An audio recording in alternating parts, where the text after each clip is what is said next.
Hello everyone, welcome back to my channel Rekha lifestyle में। तो आज मैं आपके साथ कुछ नया वीडियो लेकर आई हूँ जो आपको शायद घर में हेल्प हो जाए।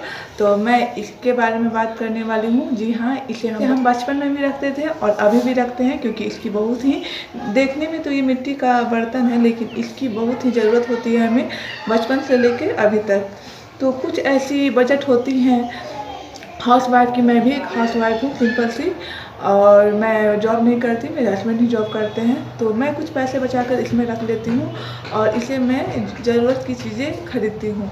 यानी कि कभी धनतेरस में फोड़ लेती हूँ। आजकल इतनी महंगाई बढ़ती जा रही है कि आदमी सोचता है कि कैसे पैसे बचाएं, लेकिन हम ज़रूरी नहीं कि हम लोग 100, 500, 1000 ही बचाएं। 5 रुपये बचा सकते हैं, 10 रुपये भी बचा सकते हैं और गुल्लक में डाल सकते हैं। तो आप मेरी बात मानिए और 5 रुपये ही बचा कर देखिए, आपका एक साल में अच्छा खासा पैसा हो जाएगा। और ज़रूरी नहीं कि हर बार हम लोग 5 ही रुपये डालते हैं, कभी 100 रुपये डालते हैं, कभी 200 भी डाल देते हैं।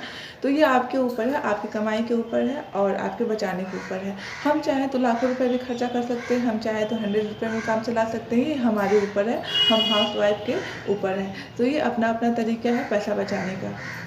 कभी कभी ऐसा टाइम आता है और ये सभी के साथ होता है कि घर में कभी पैसे ना हो, और मतलब जैसे कि ATM वगैरह में होते हैं और घर में ना होते हैं।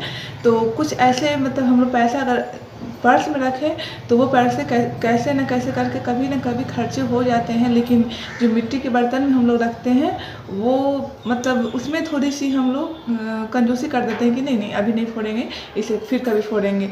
और पर्स में जब हम लोग पैसे रखते हैं तो उसे चैन खोलते हैं और फटाफट से निकाल के खर्चा कर देते हैं। तो इसीलिए मैं उसमें मिट्टी के बर्तन हर साल दीपावली के टाइम में लेती हूँ या छठ के टाइम, और फिर मैं उसे 1 साल तक उसमें जमा करती हूँ पैसा। और उसके बाद जब भी मतलब मौका मिले तो मैं उसे फोड़कर अपने अच्छे कामों में लगा लेती हूँ। तो एक टाइम मेरे साथ भी बहुत ही ख़राब स्थिति आया था। कुछ टाइम पैसा रहते हुए भी घर में पैसा नहीं था, लेकिन ज़रूरत पड़ी तो हम लोगों ने इस गुल्लक को ही हम लोग ने तोड़ा था। तो उस टाइम से मैं इसे हमेशा अपने साथ रखती हूँ। जब भी एक फोड़ती हूँ तो एक नया लेकर ही आती हूँ। तो हाउस वाइफ के पास तो बहुत मतलब पैसा कमाने का कोई जरिया नहीं होता, लेकिन हाँ बचाने का बहुत ही जरिया होता है। तो वैसे हम लोग बचा सकते हैं। तो जब भी हम लोग किचन में रहते हैं तो किचन में अच्छे खासे हम लोग पैसा बचा सकते हैं, और वो भी जानेंगे कैसे। तो हमें राशन खरीदने होते हैं। कितनी महिलाएं खुद ही राशन लेती हैं, कितने के हस्बैंड भी ला कर देते हैं। तो जो महिलाएं खुद लाती हैं वो अपने राशन से हर मंथ 500 से 1000 रुपये तक बचा ही लेती हैं। तो वो अपने आप गुल्लक में डाल सकती हैं, क्योंकि किचन में ज़रूरी नहीं कि हर सामान ख़त्म ही हो गया हो। कभी कभी कोई सामान बच जाता है तो वो पैसे हम लोग बचा कर रख लेते हैं, और मैं भी रखती हूँ। और ये तो पहला टॉपिक हुआ। और दूसरा टॉपिक ये हुआ कि अगर हम महिलाएं खुद एडुकेट मतलब पढ़ाई में ये हैं, क्योंकि सभी महिलाएं आजकल की हाउस वाइफ पढ़ी लिखी होती हैं, तो वो घर के काम के साथ साथ अपने बच्चों को भी पढ़ा सकती हैं। तो कुछ अगर जो बच्चे मतलब घर में पढ़ाने लायक हों वो उन्हें हम लोग तो पढ़ा ही सकते हैं, तो वो भी पैसे हम लोग बचा सकते हैं।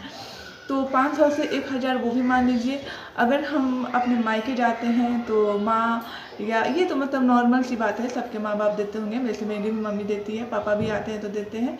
तो हम लोग जाते हैं तो उस टाइम मानते हैं हम लोग का भी खर्चा होता है, लेकिन उसमें से कुछ भी हो माँ ज़्यादा ही देती है। तो वो पैसे भी मैं बचा कर लाती हूँ और अपने गुल्लक में डाल देती हूँ।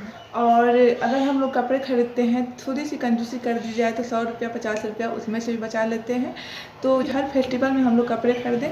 बच्चे का तो खरीद सकते हैं, लेकिन ज़रूरी नहीं कि हम अपना भी खरीदें। कभी कभी हम मतलब कहीं भी जाते हैं या कभी कोई साड़ी नहीं रहती है तो वो साड़ी मैं निकाल कर पहन लेती हूँ, नई वाली साड़ी। और मैं हर फंक्शन में मतलब नई साड़ी नहीं खरीदती हूँ, तो वो भी पैसे मेरे बच जाते हैं। तो कुछ ऐसे ही करके मतलब दीपावली तक मेरे 10 से 15 हज़ार रुपये गुल्लक में हो जाते हैं, या उससे भी हो जाएंगे, उससे भी ज़्यादा हो जाते हैं। तो आप लोग ये टिप्स ज़रूर फॉलो कीजिएगा। और भी बहुत सारे पैसे मतलब बचाने के तरीके हैं जिनका साइड बिजनेस है।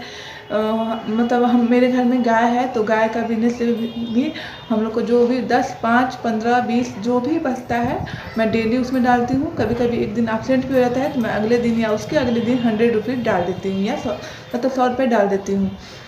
तो इस तरीके से छोटी छोटी, ज़रूरी नहीं कि हम लोग 500 ही गुल्लक में डालें, ज़रूरी नहीं कि 100 रुपये ही डालें। आप 5 भी डाल सकते हैं, 2 का सिक्का भी डाल सकते हैं, 10 का सिक्का भी डाल सकते हैं। तो इन छोटी छोटी बातों से ना मतलब हम लोग गुल्लक भर सकते हैं। तो आप एक बार ये टिप्स ज़रूर फॉलो कीजिएगा। और बाहर की चीज़ें खाने से अवॉइड कीजिएगा, क्योंकि बाहर की चीज़ें हम खाते तो ज़रूर हैं, अच्छे तो ज़रूर लगते हैं, लेकिन पैसे भी ज़्यादा लगते हैं, साथ में सेहत के लिए भी हानिकारक होते हैं। अगर हमारा मार्केट नज़दीक हो तो उस समय हम रिक्शा ना कर पैदल भी जा सकते हैं, ये हमारे लिए भी अच्छा है और पैसे बचाने का ये अलग ही ज़रिया है। तो ये आपके ऊपर है कि आप कैसे पैसे बचाती हैं, या आप टीचिंग करती हैं। तो अगर आप 1000 रुपये मतलब हर मंथ कमा लेती हैं तो आप उससे 50 रुपया भी जमा करें, लेकिन जमा करें। कोई भी अदर हम लोग सिलाई बुनाई कुछ भी करते हैं तो उसमें भी हम लोग बचा सकते हैं। जो महिलाएं खुद जॉब करती हैं उन्हें तो बचाना आ ही जाता है, लेकिन जो महिलाएं हाउसवाइफ हैं मैं उनके लिए वीडियो लाई हूँ। और मेरा वीडियो पसंद आए तो आप मेरे चैनल को लाइक कीजिएगा, सब्सक्राइब कीजिएगा और बेल आइकन ज़रूर से दबाइएगा। और बेल आइकन दबाने से ये होता है कि आप मेरी हर जो भी वीडियो मैं डालूँगी वो आपके मोबाइल पर आ जाएगी। और सब्सक्राइब और लाइक करने में कोई भी पैसे नहीं लगते, एकदम फ्री होता है। पैसे बचाने के बहुत ही तरीके होते हैं। हम लोग अपने घर में अपने बच्चों को पढ़ा सकते हैं, क्योंकि हम हाउसवाइफ अनपढ़ नहीं होते हैं। बहुत हाउसवाइफ अनपढ़ होती हैं, लेकिन अभी के ज़माने में कोई अनपढ़ नहीं होती हैं, सभी क्वालिफाई होती हैं पढ़ाई के मामले में। तो वो अपने बच्चों के साथ साथ बगल के बच्चों, पड़ोसी के बच्चों को भी पढ़ा सकती हैं। अगर ना भी पढ़ाएं तो अपने बच्चों का पैसा, मतलब पढ़ाने का पैसा वो बचा सकती हैं। जहाँ तक मुमकिन हो वहाँ तक आप पढ़ाइए और उसके बाद ही आप उसे कोचिंग क्लास लीजिए। तो ये सब होते हैं पैसे बचाने के तरीके। अगर आपको सिलाई बुनाई करने आता है तो आप उसमें भी मतलब सिलाई बुनाई करके भी अपने जो भी इनकम करी है उसमें से 10-5 बचा सकते हैं। तो बहुत सारे ऐसे टिप्स हैं जो आप चाहेंगे कि हाँ हम इससे 5 रुपये भी बचा सकते हैं, तो आप बचा कर देखिए और अपने गुल्लक में डाल कर देखिए। एक ना एक दिन वो आपको बहुत ही फ़ायदा करेगा। और जब हम लोग बाहर में रहते हैं तो हम लोग की हेल्प करने वाला कोई नहीं होता, तो वो एक गुल्लक ही होता है जो हम लोग की हेल्प कर सकता है, अपने पैसे, अपना बचत और अपना खर्चा। तो है ना ये गुल्लक बड़ा काम का। तो वीडियो पसंद आए तो ज़रूर से लाइक कीजिएगा, सब्सक्राइब कीजिएगा और बेल आइकन ज़रूर से दबाइएगा। फिर मिलेंगे नेक्स्ट वीडियो में। अभी के लिए बाय।